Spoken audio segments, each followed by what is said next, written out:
Tanda besar kiamat yang ke-8, 9, 10 ini hanya orang-orang kafir saja akan menyaksikan.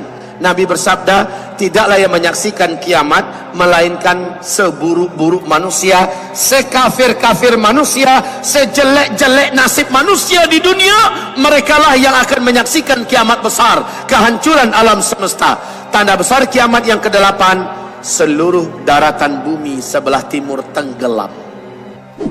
Australia, New Zealand, Indonesia, Singapura, Malaysia, Filipina, Thailand, Jepang, China, India, terus naik sampai ke Rusia, tenggelam masuk ke dalam laut. Ini tanda besar kiamat yang ke-8. Tanda besar kiamat yang ke-9 langsung menyusul dalam waktu yang bersambungan. Tenggelamnya seluruh daratan bumi yang ada di sebelah barat. Brazil, Suriname, Amerika Serikat, Eropa, seluruhnya tenggelam masuk ke dalam laut. Yang tersisa hanyalah satu ketul kepingan bumi di timur tengah, yang terbelah dua. Ini Jazirah Arab dan ini Syam. Tanda besar kiamat yang ke-10 kata Rasulullah di Jazirah Arab, kata Rasulullah, tanda besar kiamat yang ke-10, dari dalam perut bumi Yaman akan muncul api raksasa setinggi-tinggi gunung dan bukit. Panas sekali api itu. Rasulullah bersabda, manusia yang hidup di sini akan lari tunggang langgang menuju negeri Syam. Saat mereka berkumpul di negeri Syam, seluruhnya ada kumpul di sini, malaikat Israfil meniup sangkakala kiamat yang pertama. Terjadilah kiamat besar, kehancuran alam semesta. Untuk Bapak ketahui semua, Pak, di Yaman hari ini sudah ada sebuah informasi yang akurat, pasti. Di daratan Yaman sudah ditemukan area yang panas dan kan asap panas. Ketika didekati oleh pakar-pakar dan ahli bumi, ahli tanah mendekat ke sana, ternyata kawasan tersebut sudah ditemukan lubang-lubang dan retakan-retakan tanah. Dari sela-sela lubang itu, Pak, kelihatan ada gelombang tekanan api yang sangat padat di dalam tanah. Dilihat kira-kira sekian puluh meter, sekian puluh meter, sekian ratus meter, sama, Pak. Di dalamnya ada gelombang tekanan api yang sangat padat. Sampai hari ini belum diketahui berapa sumber energi api yang ada di dalam itu.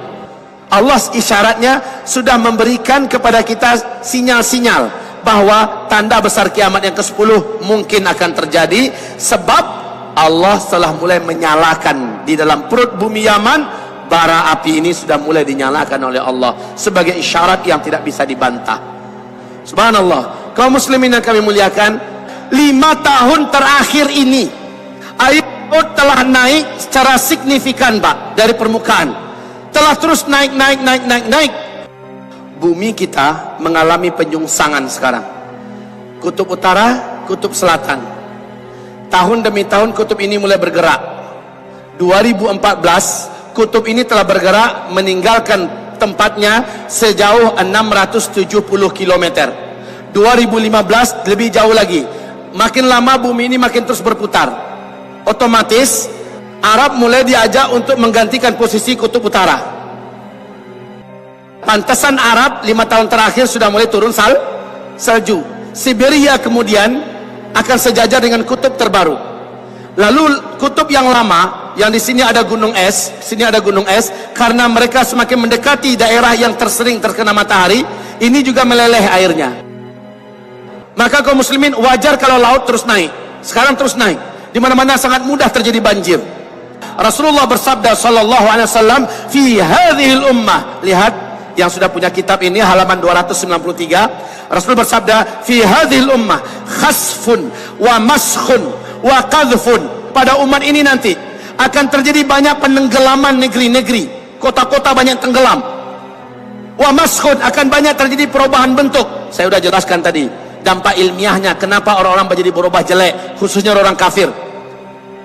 Kaum muslimin yang kami muliakan, dan terjadilah hujan meteor. Para sahabat bertanya, ya Rasulullah, kapankah yang 3 ini terjadi? Hujan meteor. Awas, bumi kita ada di tengah-tengah arus sungai meteor sekarang. Bumi kita ada di tengah-tengah arus sungai meteor sekarang. Terjadi hujan meteor. Sahabat bertanya, wahai Rasulullah, Kapankah itu akan terjadi? Hujan meteor, perubahan bentuk, tenggelamnya banyak negeri-negeri dan kota-kota. Kapankah itu terjadi ya Rasulullah? Jawaban Nabi adalah idza zaharatil qainat, satu, wal ma'azif, dua, wasyuribatil khumur. Apabila penyanyi-penyanyi wanita dari kalangan umatku sudah bermunculan di mana-mana. Sudah apa belum? Yang kedua kata Nabi, wal ma'azif, apabila musik, alat-alat musik sudah menyebar di tengah umatku di mana-mana, umatku menghalalkan musik, umatku menyukai musik. Sudah apa belum? Wasyuribatil khumur, apabila umatku sudah menyebar khamar, mudah didapat di mana-mana, mudah dijangkau di mana-mana. Benda-benda memabukkan, khamar menyebar di mana-mana.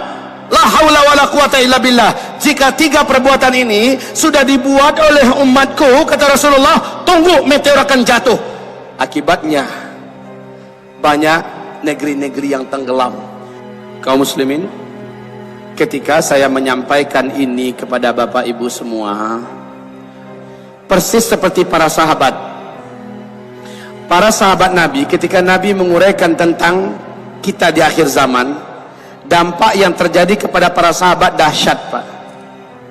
Semangat hidup yang berlipat-lipat, semangat memanfaatkan umur yang berlapis-lapis, semangat yang dahsyat.